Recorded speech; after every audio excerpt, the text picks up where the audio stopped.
नमस्कार, भाग्यश्रीच रेसिपीमध्ये पुन्हा एकदा स्वागत आहे। आज आपण पाहणार आहोत मस्त असा ग्रीन मटार पुलाव।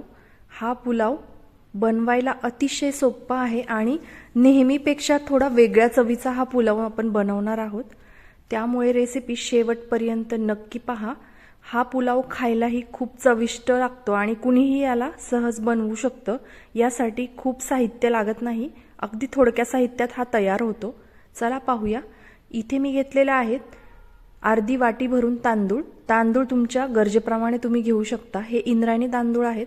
त्यानंतर इथे घेतलेले आहे मी मटार, साजूक तूप आणि हिरवी मिरची, लसूण आणि कोथिंबीरचा ठेचा आणि चवीनुसार मीठ आणि आपल्याला काही मसाले म्हणजेच हळद आणि जिरं लागणार आहे।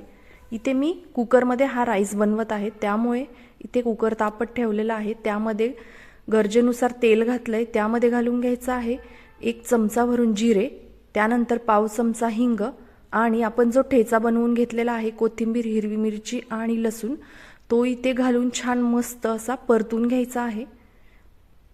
ह्याच्यातला कच्चेपणा निघेपर्यंत याला छान मस्त तेलावरती खमंग असं परतून घ्यायचं आहे।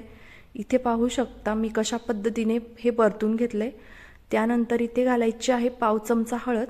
हळद खूप जास्त नाही घालायची, कारण मग भाताला खूपच जास्त पिवळा रंग येतो, कारण आपण ह्या वाटणामध्ये कोथिंबीरचा वापर केलेला आहे, त्यामुळे हळद थोडीशीच घालायची आहे। आता त्यानंतर इथे मी घालून घेत आहे हे सोलून घेतलेले मटार। हे ही छान मस्त तेलावरती छान खमंग असे परतून घ्यायचे आहेत। ते परतत असताना त्यामध्ये पाव चमचा इथे मी मीठ घालून घेते। मिठामुळे याला छान चव येते। मीठ घालून पुन्हा एकदा हे मस्त मिसळून घ्यायचं आहे। तुम्ही पाहू शकता इथे। आता त्यानंतर आपण जे तांदूळ आपण धुवून घेतले होते स्वच्छ, ते ह्याच्यामध्ये घालून घ्यायचे आहेत आणि ते तांदूळ ही मस्त असे इथे परतून घ्यायचे आहेत। अशा पद्धतीने तुमच्याकडे हिरवे मटार नसतील तर तुम्ही ग्रीन पीसही वापरू शकता। माझ्याकडे अवेलेबल होते म्हणून मी ते घातलेत। इथे मी पाणी पाहू शकता तुम्ही, मी मगाशी अर्धी वाटी एवढे तांदूळ घेतलेले आहेत, त्यासाठी मी पूर्ण 1 वाटी भरून मी इथे पाणी घालते। पाणी तुमच्या तांदळानुसार कमी जास्त लागू शकते, त्यामुळे पाणी तुम्ही तुमच्या हिशोबाने घातलं तरीही चालू शकतं। त्यानंतर इथे घालायचं आहे अर्धा चमचा एवढं मीठ।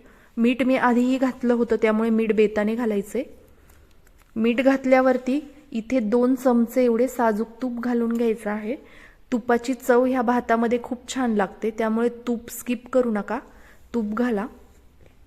आता हे मस्त असं मिसळून घ्यायचंय, म्हणजेच हे मीठ सगळीकडे व्यवस्थित सारखं ह्याची चव उतरेल भातामध्ये। त्यामुळे हे मस्त असं चमच्याने ढवळून घेतलंय आणि आता कुकरचं झाकण लावून ह्याच्या मीडियम गॅसवर 2 शिट्ट्या काढायच्या आहेत। 2 शिट्ट्यांमध्ये भात व्यवस्थित शिजला जातो।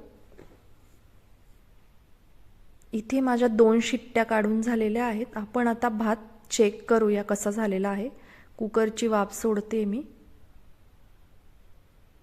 तुम्ही पाहू शकता आपला भात किती सुंदर झालाय।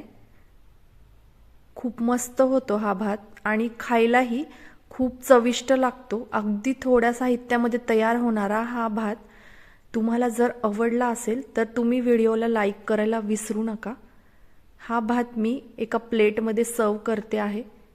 तुम्ही हा भात घरी नक्की ट्राय करा। लहानांपासून मोठ्यांना हा भात आवडल्याशिवाय राहणार नाही।